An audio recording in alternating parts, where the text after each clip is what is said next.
Ahmedabad cyber ક્રાઇમે 1.85 કરોડની છેતરપિંડીના કેસમાં આંતરરાષ્ટ્રીય ચાઇનીઝ ગેંગને મદદ કરતા આરોપીને ભોપાલથી પકડી પાડ્યો છે.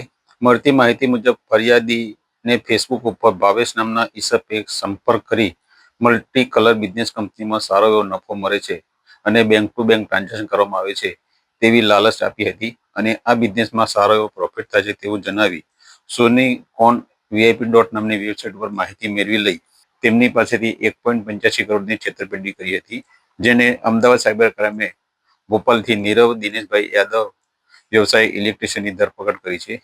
તેને મદદ કરતા અન્ય આરોપી ભાવનાબેન કુંજેશભાઈ માનેક, દીપકભાઈ જયંતિભાઈ ગંગદેવ રાજકોટ, ધાર્મિકભાઈ રમેશભાઈ લાડવા રાજકોટ અને અંકિશભાઈ અશોકભાઈ રાજકોટવાળાને ઝડપી લીધા છે.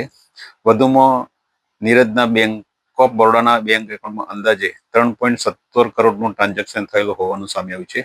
વધુમાં નીરજ યાદવ ને તેની ટેલિગ્રામ આઈડી પર વધુ નફાની લાલચે ચાઇનીઝ ગેંગ સાથે જોડાયેલ પણ સામે આવ્યું છે. હાલ અમદાવાદ સાયબર ક્રાઇમે તેની ધરપકડ કરી વધુ પૂછપરછ ચાલુ કરી છે.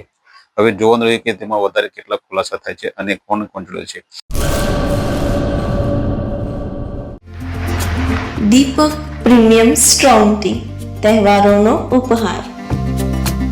1 કેજી ચાના પેક સાથે ભેટ મેળવો. ₹210ના વરમોરાના 6 કન્ટેનર તદ્દન ફ્રી.